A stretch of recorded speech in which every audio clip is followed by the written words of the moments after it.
குருவே சரணம். அனைவருக்கும் வணக்கம். நாம் ஏன் மீண்டும் மீண்டும் ஒரே தவறை திரும்ப திரும்ப செய்கிறோம்? இதான் இன்றைய கேள்வி. ஏன் ஒரே தவறை மறுபடியும் செய்கிறோம் அப்படின்னா, நம்ம வாழ்க்கையில் நமக்கு வளர்கிறதுக்கு இன்ட்ரெஸ்ட் இல்லைன்னு அர்த்தம். இது ஒரு காரணம். அடுத்த காரணம் என்ன அப்படின்னா, நமக்கு நம் வாழ்வின் மீது கவனம் இல்லை. நாம் பேசக்கூடிய பேச்சுக்களின் மீது கவனம் இல்லை. நாம் செய்யக்கூடிய செயல்களின் மீது கவனம் இல்லை. இதுவும் ஒரு காரணமாக இருக்கும்.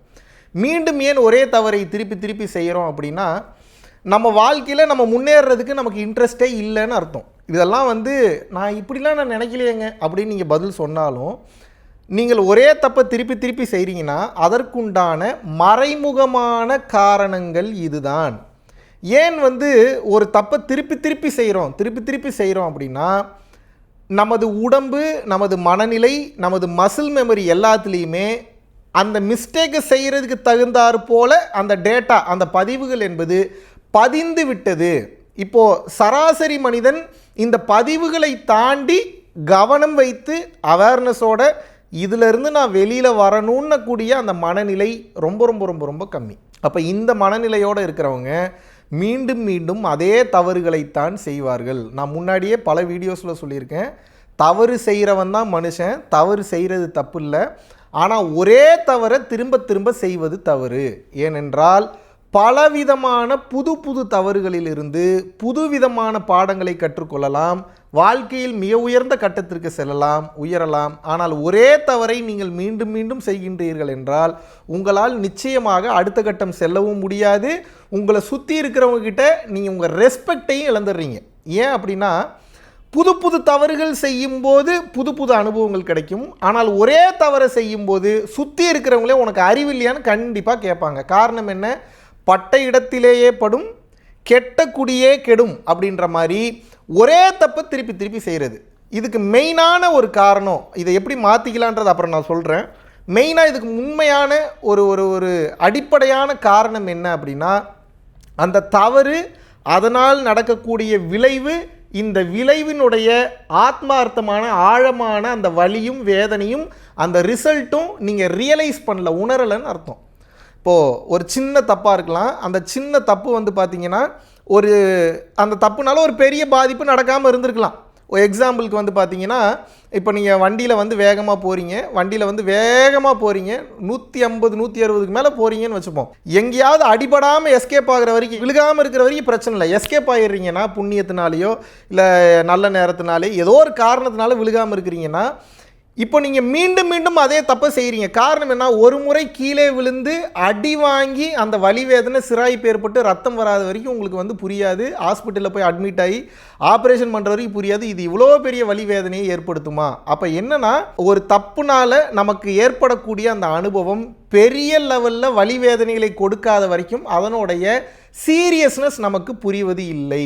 அப்போது இறைவன் ஒவ்வொரு முறையும் நம்ம ஒவ்வொரு தவறு செய்யும்போது அதுலேருந்து காப்பாற்றிட்டு வராரு அப்படின்னா, ஏதோ ஒரு கணக்கு வழக்கில் நம்ம நன்றி சொல்லிட்டு அடுத்த முறை அந்த பெரிய பாதிப்புகளுக்கு நம்ம உள்ளே போகாமல் தப்பிச்சிட்றமேன்ற நன்றி உணர்வோடு அதிலிருந்து பாடத்தை கற்றுக்கிட்டு அடுத்த டைம் பொறுமையாக வண்டி ஓட்டக்கூடிய அந்த தன்மைக்கு வரும். இது ஒரு எக்ஸாம்பிளுக்கு சொல்கிறேன். அதுபோல் உங்கள் வாழ்க்கையில் செய்யக்கூடிய சின்ன தவறுகள் பெரிய பாதிப்புகள், பெரிய விளைவுகளை ஏற்படுத்தாமல் இருக்கும்போதே, ஆஹா நல்ல வேளை இவ்வளோ பெரிய விஷயம் நடக்கலை அப்படின்னு சொல்லிட்டு நாம் அந்த தவறை கம்மி பண்ணிட்டு அறம் சார்ந்த வழியில் எது சரியானதோ எது பாதுகாப்பானதோ அந்த நிலைக்கு வந்துவிட வேண்டும். இது பாதிப்பு ஏற்படாமல் இருக்கும்போது. ஒருவேளை பாதிப்பு ஏற்பட்டுருச்சுன்னு வச்சுப்போம், அப்பயுமே நீங்கள் அதே தப்பை திருப்பி செய்கிறீங்கன்னா உங்களது வாழ்க்கையில் உங்களுக்கு அக்கறை இல்லை, உங்கள் உயிரின் மீது உங்களுக்கு கவலை இல்லை, உங்களை சார்ந்து இருப்பவர்களோட நலனின் மீது உங்களுக்கு அக்கறை இல்லை. இப்படிப்பட்ட பொறுப்பற்ற மனிதர்களாக நீங்கள் வாழ்ந்தீர்கள் என்றால் உங்களுக்கும் பயனில்லை, வேற யாருக்கும் பயனில்லை. அப்போ அடுத்த மெயினான காரணம் என்னென்னா, ஒரே தப்பை திருப்பி செய்கிறதுக்கு உண்டான காரணம் என்னென்னா, ஒரு மிஸ்டேக்கை நீங்கள் பண்ண போகும்போது அதற்கு உண்டான சாதக பாதக விளைவுகளை பற்றிய தகவல்கள் உங்களை சார்ந்தவர்களிடம் இருந்தோ இல்லை உங்களோட அறிவில் இருந்தோ இல்லை உங்களோட புத்தியில் இருந்தோ ஏதோ ஒரு இண்டிகேஷன் பண்ணும். அப்போது அதுக்கு நம்ம இம்பார்ட்டன்ஸ் கொடுக்கறது இல்லை. ஒரு மிஸ்டேக் பண்ண போகிறோம்னா ஏதோ ஒரு சைன்ஸ் அண்ட் சிம்டம்ஸ் வேறு யாரோ ஒரு மனிதர்கள் மூலியமா, வேறு ஏதாவது ஒரு விஷயங்கள் மூலியமா, இல்லை நமக்கே தோணக்கூடிய விஷயமா, இது வந்தால் என்ன பண்ணுவேன், அது வந்தால் என்ன பண்ணுவேன், கவனமாக இருன்னு ஏதாவது ஒரு இண்டிகேஷன் வரும்போது அதற்கு முக்கியத்துவம் கொடுக்காத காரணத்தினால் என்ன பண்ணிடுறோம், நமது சிந்தனையில் எழக்கூடிய எண்ணங்களுக்கே நம்ம முக்கியத்துவம் கொடுக்காத காரணத்தினால அந்த தப்பை ரொம்ப மீண்டும் மீண்டும் செய்து அதன் மூலமாக கிடைக்கக்கூடிய விளைவுகளை நீங்கள் அனுபவிக்கின்றீர்கள். அப்போ என்னன்னா, உங்களின் மீது உங்களுக்கு இருக்கக்கூடிய பொறுப்பும் கவனமும் இன்னும் அதிகமாக வேண்டும். நான் ஒரே தப்பை திருப்பி திருப்பி செய்யும்போது பல பாதிப்புகளை ஏற்படலாம். பொருளாதார பாதிப்புகளை ஏற்படுத்தலாம், குடும்பம் சார்ந்த பாதிப்புகளை ஏற்படுத்தலாம், வேலை சார்ந்த பாதிப்புகளை ஏற்படுத்தலாம், ஹெல்த் சம்மந்தமான பாதிப்புகளை ஏற்படுத்தலாம். தேவையில்லாத ஹேபிட்ஸை நீங்கள் கண்டினியூவாக பண்ணிகிட்டு இருக்கிறதுனால உயிருக்கே ஆபத்து வரலாம், இல்லை உங்கள் பேர் கெடலாம், என்ன வேணாலும் நடக்கலாம். இதனுடைய சீரியஸ்னஸ் புரியாமல் அதில் போய் சிக்கிக்கிட்டு மாட்டிக்கொண்டு நீங்கள் முழிக்கின்றீர்கள். அடுத்து மெயினான காரணம் என்னென்னா, ஒரே தப்பை திருப்பி திருப்பி செய்கிறதுக்கு என்ன பண்ணிட போகுது, எதாக இருந்தாலும் பார்த்துக்கலாம், அசால்ட். அதாவது எதில் அசால்ட்டாக இருக்கலாமோ அதை அசால்ட்டாக டீல் பண்ணலாம், கான்ஃபிடெண்ட்டாக டீல் பண்ணலாம். ஆனால் விளைவுகளை பற்றிய ஒரு சில விஷயங்கள் தெரிந்திருந்தாலும் கூட கவனம் இல்லாமல் அசால்ட்டாக இந்த தவறுகளை நீங்கள் துணிந்து செய்யும்போது அது பெரிய பாதிப்புகளை என்பது உங்களுக்கு கொடுக்கிறது. மெயினாக இந்த இவ்வளோ நேரம் ஏன் நடக்குதுன்றதை பார்த்தோம். இப்போ இதிலேருந்து எப்படி வெளியில் வர்றது அப்படின்றதுக்கு நான் டிப்ஸ் சொல்கிறேன், நல்லா புரிஞ்சுக்கோங்க. ஒரே தப்பை திருப்பி திருப்பி செய்கிறீங்கன்னா காரணம் என்னென்னா, அதுக்கு உங்கள் உடம்பும் மனமும் பழகி விட்டது என்ற அர்த்தம். இதை புரிந்து கொள்ளுங்கள்.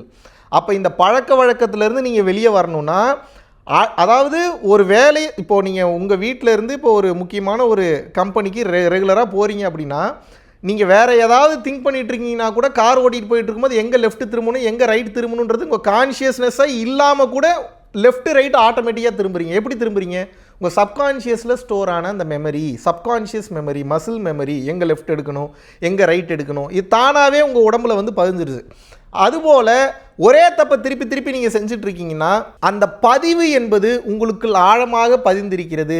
அந்த பதிவை நீங்கள் கடந்து செல்லக்கூடிய அந்த தன்மையில் உங்கள் அவேர்னஸ் இருக்கணும். அவேர்னஸ்னால் விழிப்புணர்வாக இருக்கணும், விழிப்பாக இருக்கணும். அந்த மிஸ்டேக்கை செய்ய போகும்போது அந்த மிஸ்டேக்கை செய்யாமல் இதுக்கு நான் ஆல்ட்ரேஷனாக நான் என்ன பண்ண போகிறேன், இதனால தான் இவ்வளோ பிரச்சனை எனக்கு வந்திருக்கு, அப்போ இதுக்கு பதில் நான் என்ன செய்ய போகிறேன், போன டைம் இந்த தப்புனால தான் எனக்கு இவ்வளோ பெரிய பிரச்சனை நடந்தது, அப்போ இதிலேருந்து நான் என்ன பாடத்தை நான் கற்றுக்கிட்டேன். இந்த தன்மையில் நீங்கள் அலசி ஆராயும் போது, மிகுந்த விழிப்புணர்வுடன் இருக்கும்போது அந்த தப்பை நீங்கள் அவாய்ட் பண்ணிவிட்டு புதுவிதமான வாழ்க்கையை மேற்கொள்வீங்க, புதுவிதமான பழக்க வழக்கத்துக்குள்ளே போவீங்க. அதை நீங்கள் கவனம் இல்லாமல் செய்யும்போது ஒரே தவறையே திரும்ப திரும்ப நீங்கள் செய்கின்றீர்கள்.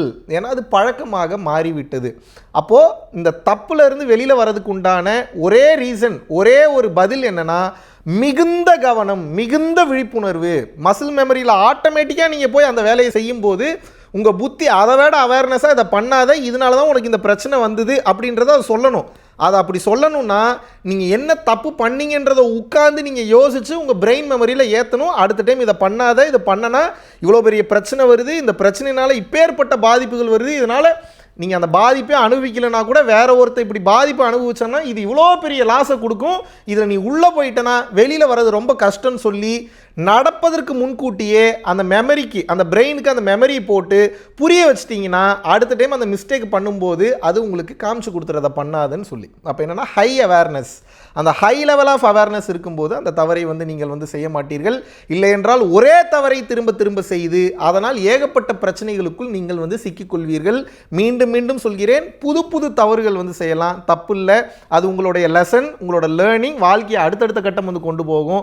ஆனால் ஒரே தவறை தயவு செய்து செய்யாதீர்கள், அது உங்களை நிச்சயமாக படுகொலியில் தள்ளிவிடும். நன்றி, வணக்கம். ஜூலை மாதம் 10, 11, 12 தஞ்சாவூரிலும் 13, 14, 15 பாண்டிச்சேரியிலும் அடுத்த மீட்டப்போ அனௌன்ஸ் பண்ணுறோம்.